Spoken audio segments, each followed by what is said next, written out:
Welcome to Rom Wills Money Matters.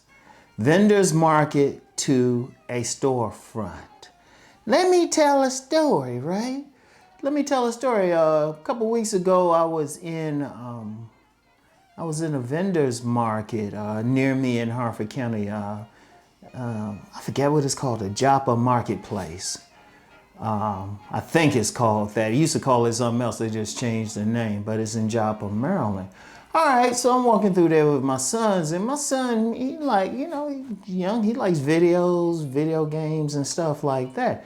There's a video game place in there, like a little spot selling used video games.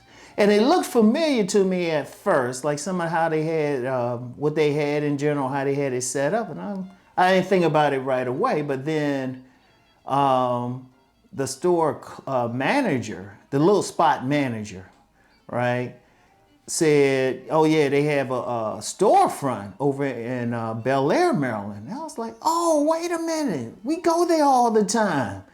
You know, it was the same place. But actually, that's their second location, the storefront. They started out in that market. And apparently they're doing so well, they don't have a plan to leave that market. I'm gonna tell you what, despite everybody talking about online, people still buying stuff with brick and mortars. It's just a question of what brick and mortar it is. Let me go on a tangent about that real quick. Yes, there are plenty of brick and mortars going out of business. Plenty of them.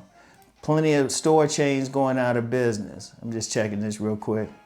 But new stuff is just opening up. All it is, younger people just buying something different. That's it. That's it. There's a change, but people are still going to these brick and mortar stores. But the best way to really start off one is not necessarily with a brick and mortar. Not necessarily renting out a place in a mall or a storefront or something like that. It's better to start off. Like if you have some stuff to sell, some products, some hard products to sell, or shoot, even like, the food's a little bit tougher. The food is a little bit tougher depending on where you at, maybe. But, well, even with the food, let me go on a tangent real quick. You can start off with a food truck and then have something major. Because that vegan restaurant chain I've talked about several times, Slutty Vegan, they started off with a food truck. And there's a lot of restaurants that start off that way. But getting back to the artisan market or the vendor's market, flea market, whatever you want to call it, that's a great way to start off small. You know, just find a good market that has good traffic. And usually the best ones, like the one near me, the Joppa Marketplace, or I forgot the exact, I think that's the name, but it actually has an Amish market there too. They have food, people coming for the food, you know, and that's just something in general. Make sure whether you go to a market or a mall or even a street, make sure they have good restaurants. That brings the traffic. Always remember that. But anyway, I was thinking about that because that's a good place to start. Because first of all, the overhead is very low. Now, the way they have these markets set up, they actually like carve out like a little kind of store space. You don't have to just start off with a table. But if you have to, do start off with a table. You know, make sure you have some nice stuff.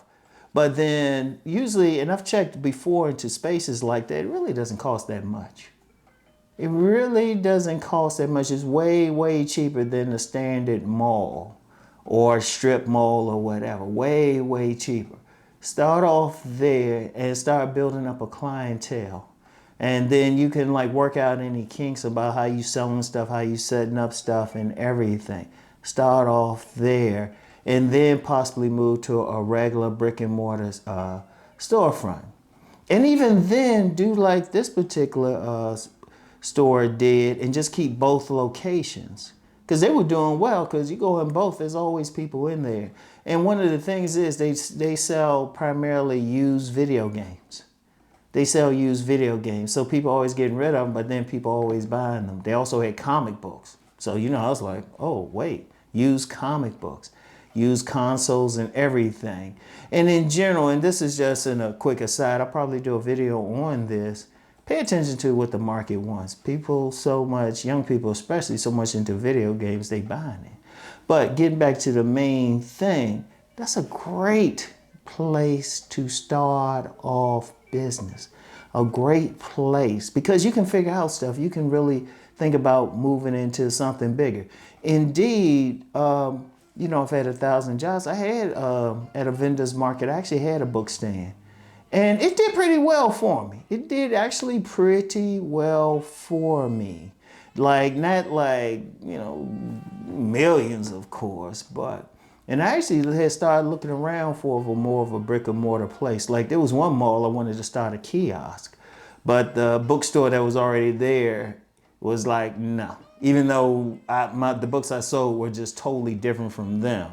Totally different, but they didn't want any competition. Yeah, in that particular place, that building is no longer there. But that was years ago, though. It was doing well at the time. But that's the best way to start off. Just if whatever product you got, start off at find like in your area, just find a good vendor's market, or you get a lot of people. Depending on the farmer's market or something, you might be able to sell some stuff. There's some people that sell some stuff there. And then, you know, people will have outdoor markets and everything like that, depending on what you sell. And also, too, if maybe you don't want to do that, just vending, period. I've talked about that several times. Maybe just do festivals and stuff. There's some people, they make all their money just doing festivals. They make all of their money doing festivals. But whatever the case, also having a brick and mortar is a good place because, for one thing, it's easy to get steady customers. And it depends on the location. There's a whole bunch of stuff with that. But I want you to think about it. Just that one example I just gave of a market, a business starting out in a market and then moving to someplace else. And then, indeed, keeping both places is very good. You ain't spending as much money on the rent because I'm going to be real. Paying the rent is probably the biggest killer of a lot of businesses, especially particularly storefront businesses, because you have to, one, you got to pay the rent. Maybe utilities as well. I never had a storefront, but probably utilities. All right, you got to pay that, which means you got to buy the product. You got to buy the product. You got to pay people. And even if you're not paying people, you still spending time, you still need money out of it.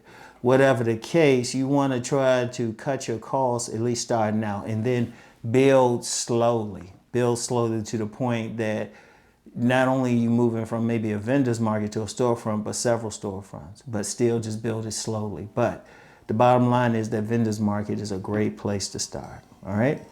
So something for you to think about, and get back with y'all later. Y'all know the deal. Let's go make that money.